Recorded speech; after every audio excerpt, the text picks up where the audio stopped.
For weeks, she thought she was losing her mind.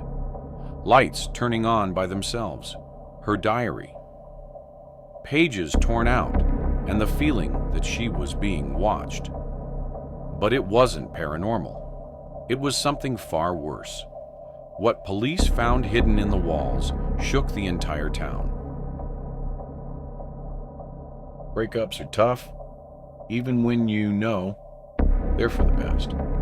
I've been trying to keep myself together after splitting up with my boyfriend of 2.5 years. I don't really want to get into it. It wasn't messy or dramatic. We just weren't right for each other anymore. But that didn't make it any easier. Some days it felt like everything reminded me of him. I'd been forcing myself to stick to no contact, telling myself that it was the healthiest way for both of us to move on. It was hard, though. Really hard. One of the things I missed most about us was playing pool together. It was our thing. I'm a pretty decent player. Definitely better than average. But my ex, he was incredible on his good days.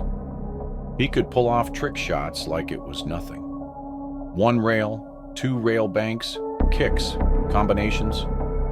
I'm pretty sure he was even learning a standard maths. We each had pool tables at home, but obviously we're young, and staying inside every night wasn't exactly ideal. When we did go out, we always made sure that wherever we were going, usually a bar, had some pool tables. We hated crowded bars with long waits for tables and screaming patrons, though. So the places we went were quieter, usually attracting an older crowd. Dive bars with old stuffed tables and sticky floors were our sweet spot. Obviously, you can't expect to find a regulation table in pristine condition at any bar, but the dive bars were definitely a better shout than rowdy college bars. We were usually the youngest people there, but we didn't care. At that point in our relationship, we had grown somewhat bored of the typical college, let's get plastered every night mentality. Plus, even though I am kind of shy, my ex was pretty charismatic and would get along with anyone. Us not being total newbies at pool didn't hurt either.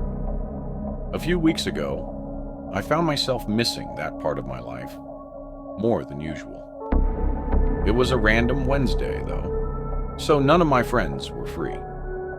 I didn't want to sit around the house feeling sorry for myself anymore. So I decided to head out to one of the bars we used to go to. I told myself it wasn't about nostalgia, that I just needed to get out.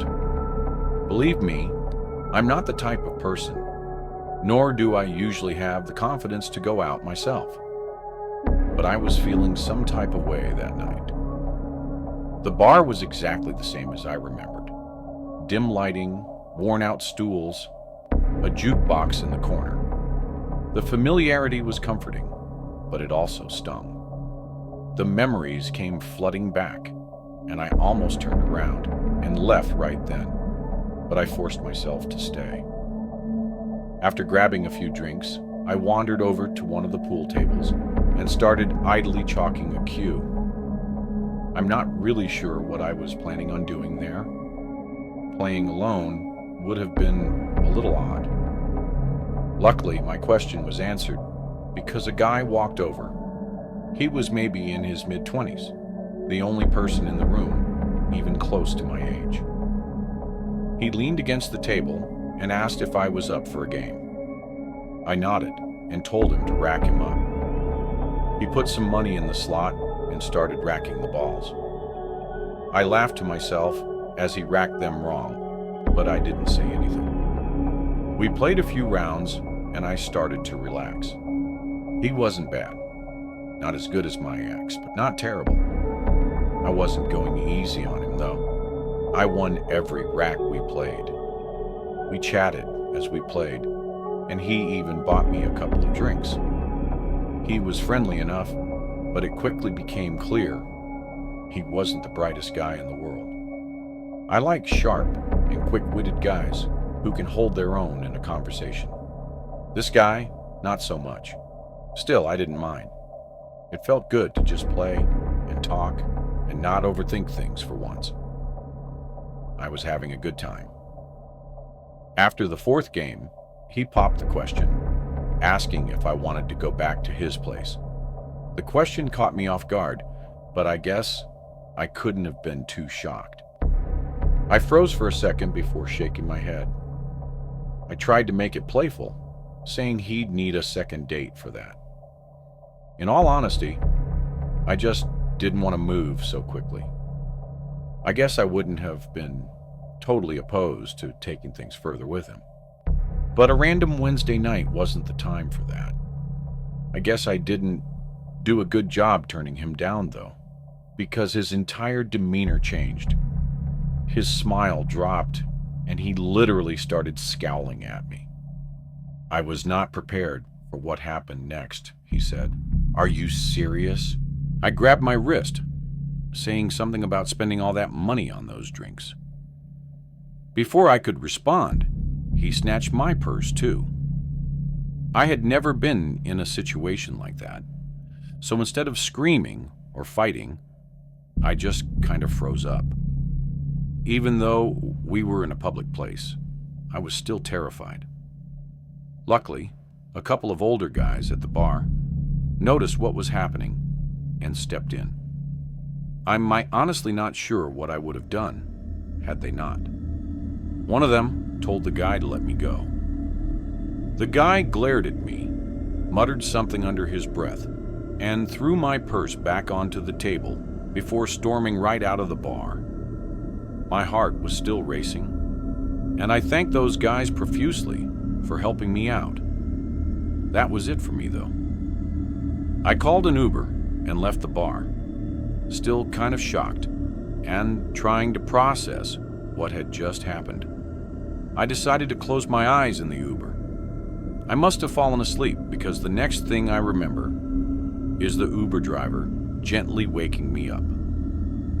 We were parked across the street from my house. I thanked him, got out of the car, and started walking toward the door. As I rummaged through my bag for my keys, I impulsively checked my phone for the first time since leaving the bar. That's when I saw it. That god-awful notification. AirTag found moving with you.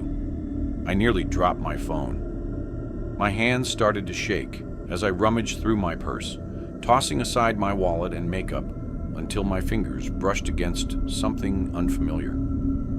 I pulled it out and stared in disbelief. There was literally an AirTag in my bag. A wave of panic hit me, way worse than what I was feeling earlier.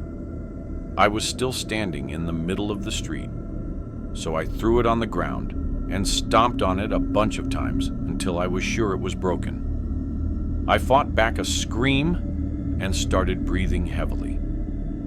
The cold wasn't helping. I needed to get inside. I looked around frantically, but the street was completely empty. Whoever had planted the AirTag, probably that guy from the bar, would know exactly where I was. Maybe not my exact house, but the street for sure. The houses on my street are large and spaced out, so he'd definitely be able to narrow it down. I grabbed my purse and sprinted to the back door, fumbling with the lock before finally getting inside. I slammed the door behind me and locked it, my heart pounding so hard it felt like it might burst. I was safe, but I couldn't stop shaking.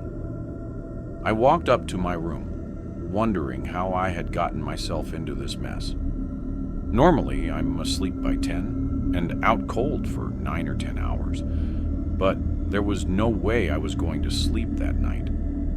I looked out my bedroom window, thinking maybe the scenery would lull me to sleep or something. As I was looking out the window, kind of mindlessly, I noticed an old, beat-up Lincoln Drive slowly past my house. Nothing too unusual, but it was kind of late for cars to be driving on a residential road. But then, It came back from the opposite direction, and I knew something was wrong. It passed even slower the second time, like the driver was scanning the houses.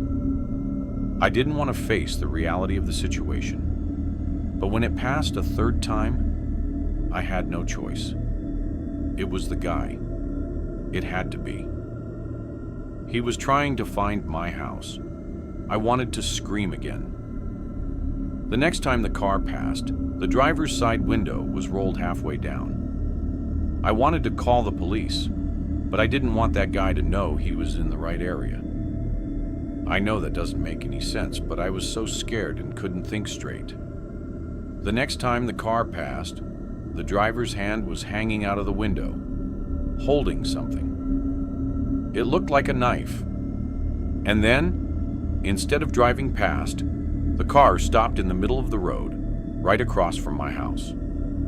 I ducked down, my heart beating a million beats a minute again. I stayed there, crouched below the window, too terrified to move. By the time I looked up, the car was gone. I waited for what must have been an hour, but it didn't come back. The next morning, I told my parents everything. My dad scolded me for not calling the police, but I told him I was too scared too. He called a buddy of his, a police chief, to ask for advice. His friends said there wasn't much they could do without more evidence or the car's plate number, which I hadn't been able to see. His friend told us to call the police immediately, should we ever see that car again. I didn't leave the house for days.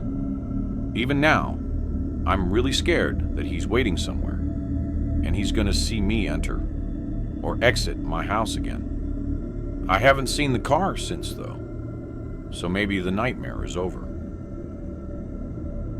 But first, did you know that 98% of people who watch my videos aren't subscribed? That means you. And yes, I am speaking specifically to you. Probably aren't. So now would be a great time to leave a like on the video and subscribe. Anyhow, I don't have the most exciting life, but it's comfortable. I'm 40, single, no kids. Some people might find that depressing, but honestly, I don't mind. I've got a steady job, a decent house, and no one to answer to but myself.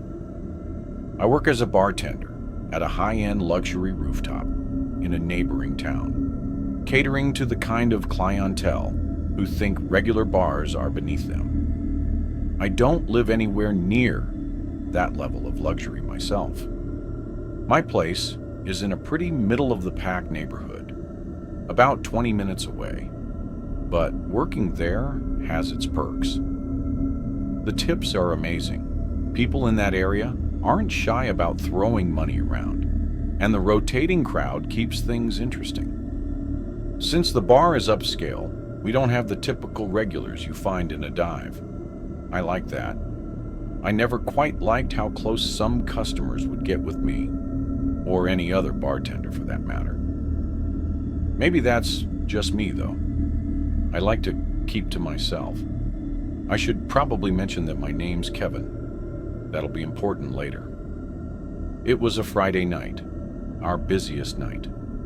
The place was packed as usual, with groups of friends clinking glasses, couples on date nights, and a few folks who probably wandered in just to feel important. I always like playing a mental game with my patrons. I try to figure out which ones are pretending to be something they're not. You can tell a lot about people by the way they order a drink.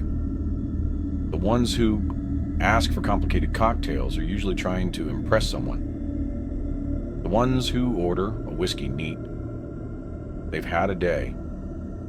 I had my eye on a couple at the end of the bar who were down to their last sips of wine. It's always better to offer a refill before they wave you down. I was in my groove, mixing drinks and chatting with customers, when I noticed someone walk in who definitely looked out of place. I clocked the guy immediately, He was clenching his teeth and scowling like he was furious. He had jet black hair that wasn't combed and sat like a bird's nest on his forehead. He was wearing a blank black hoodie under a faded leather jacket which looked like it hadn't been cleaned in years. There were stains all over it, but none of that was as unsettling as his face. Like I said, he just looked so angry.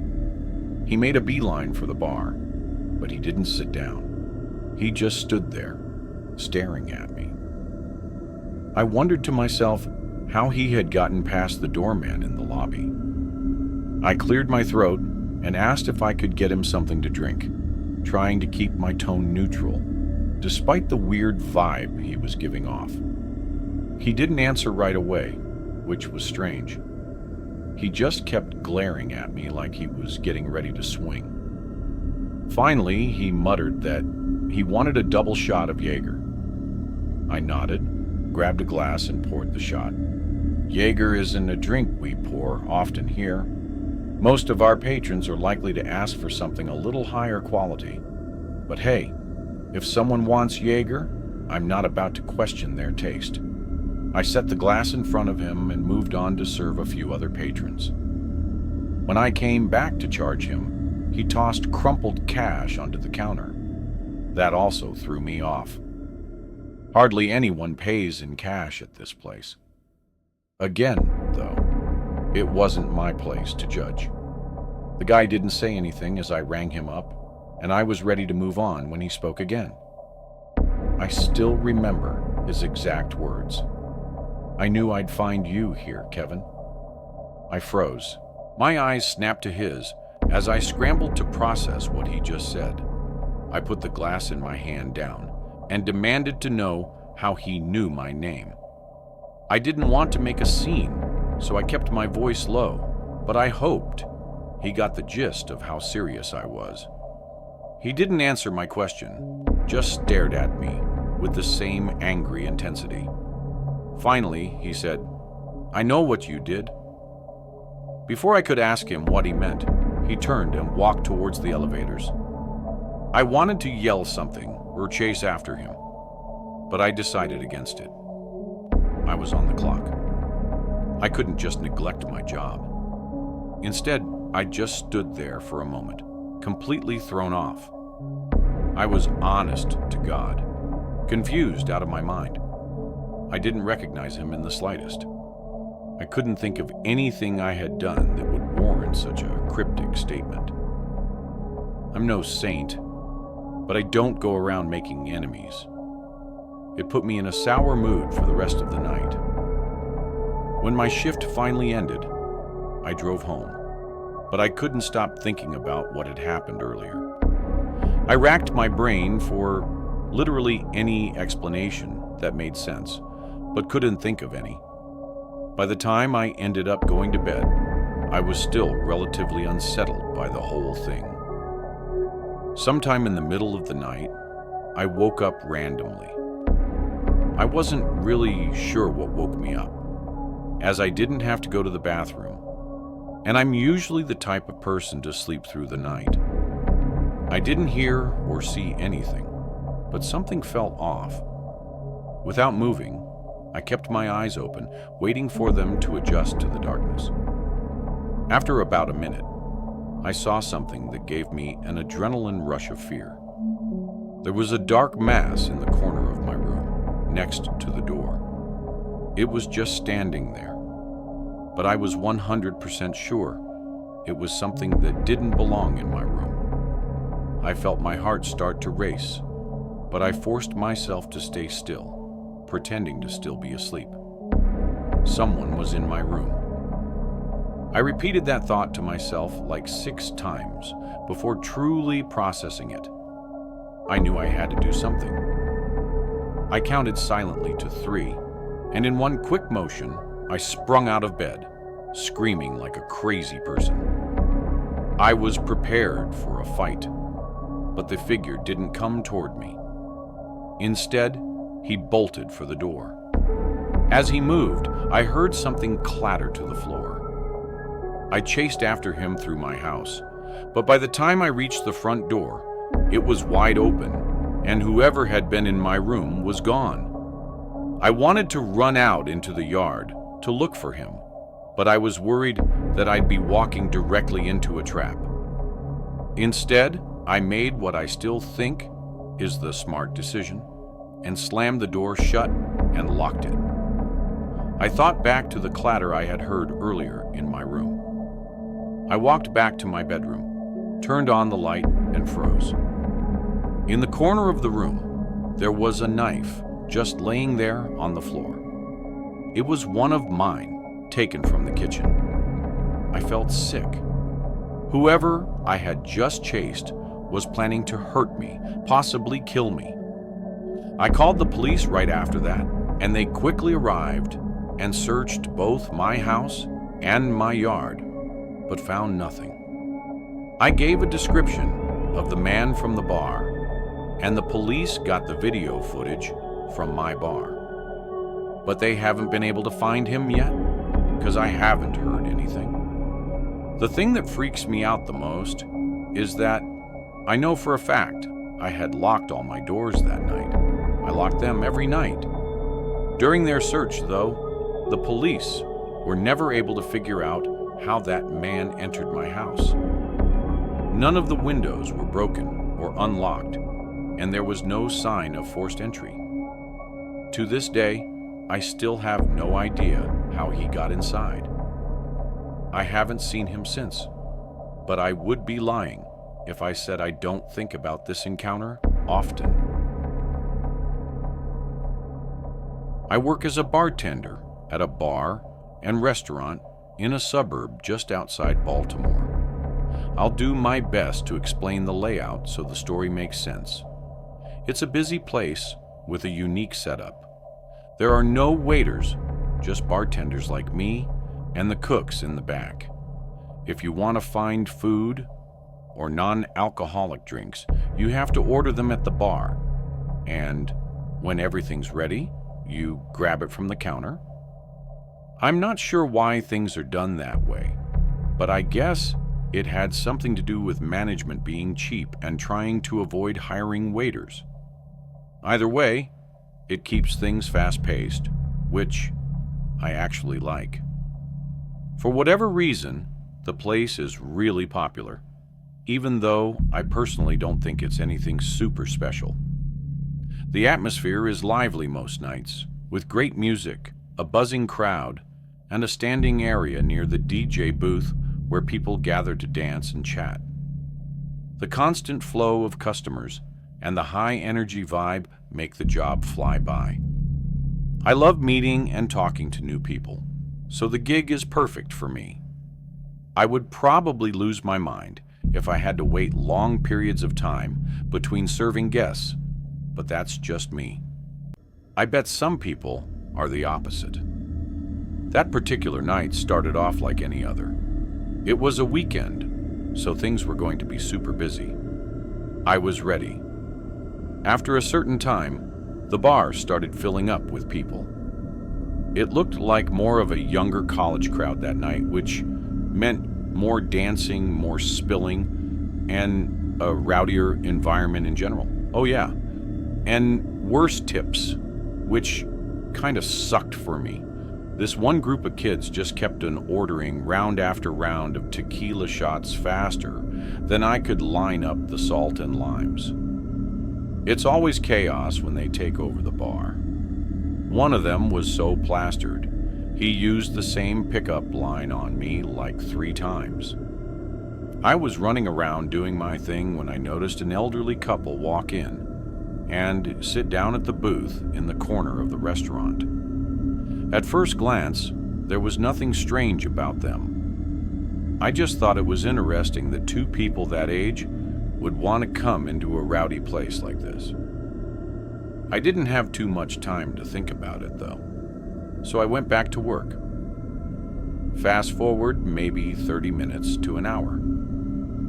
I was halfway through pouring a line of gin and tonics when I noticed the couple again. My hands kept working, muscle memory taking over, but my brain was stuck on them for some reason. That's when it hit me.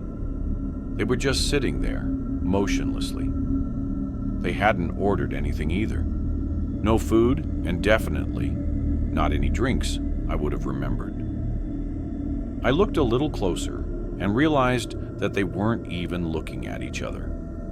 They were both fixated at the wall next to them. From what I could tell, it didn't look like they were talking either. It was the strangest thing. I was beyond curious, but the bar was slammed, and I had too much to do to spend time wondering about it. I figured they might be waiting for someone, or didn't realize how the place worked. Maybe they were waiting for a waiter to take their order. When I finally had a break, I decided to check on them myself. I walked over to the table and put on my most polite smile. As I approached, neither of them turned to face me. They were both still staring at the wall, like statues. I cleared my throat and asked them if they wanted anything to eat or drink. The woman didn't even flinch. She kept staring at the wall, like I hadn't spoken at all.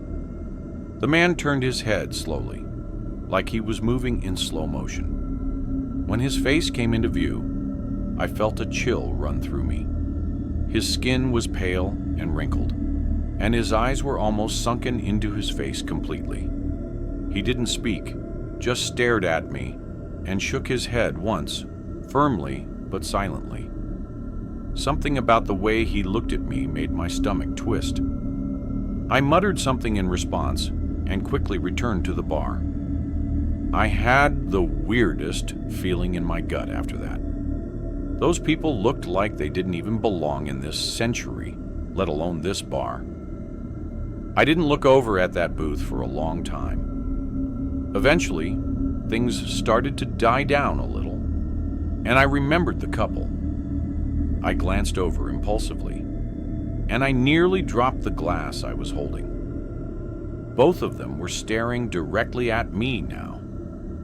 I made direct eye contact with the woman, but she never averted her gaze. I don't think I'd ever been more uncomfortable at my job than I was in that moment. I looked away and pretended to be busy, trying not to freak out completely. By the time I glanced back again, the booth was empty. I was relieved. I was just glad that they were gone, as mean as that sounds. By the end of the night, I was still thinking about the whole thing. As I wiped down the bar and closed up with my coworker, Karen, I decided to ask her if she saw anything strange. She's, I guess, what you would call a vet. She's been working there for years and prides herself on noticing everything and everyone that comes through the doors. When I asked her about the couple, she gave me a confused look and said she didn't know what I was talking about. I looked at her blankly and told her I was talking about the elderly couple that was sitting in the corner booth. She shook her head and told me she didn't remember seeing anyone like that. She then jokingly asked me if I was hallucinating, which got a playful laugh out of me. But on the inside, though, I was losing it. I knew what I had seen. I asked her if she was sure, and she crossed her arms before listing at least 10 random people who had ordered food that night and what they were wearing. I laughed again and complimented her memory, but like I said before, I was dying on the inside. By the time we locked up, I started doubting myself. As I walked to my car, I noticed something that made me nearly drop my keys in fear. Across the street, there were 2 dark figures standing under a lone streetlight. I knew it was them. I wanted to scream, but the sound wouldn't come. I didn't wait another second. I jumped into my car, locked the doors, and sped out of the lot without another look. The drive home was awful. I was trying not to break down the whole time. I just kept repeating, "Oh my God," over and over. I had so many questions. Had Karen somehow missed them? Were those people even real? Was I going insane? I couldn't explain it. I thought I was going crazy. I wish this story had a resolved ending, but it doesn't. I never saw those people again. I never got any kind of explanation. I don't think I ever will. If you enjoyed this video, don't forget to hit the like button and subscribe to the channel for more amazing video. Turn on the notification bell so you don't miss any updates. All right, that's it for today. Take care, and I'll see you in the next one.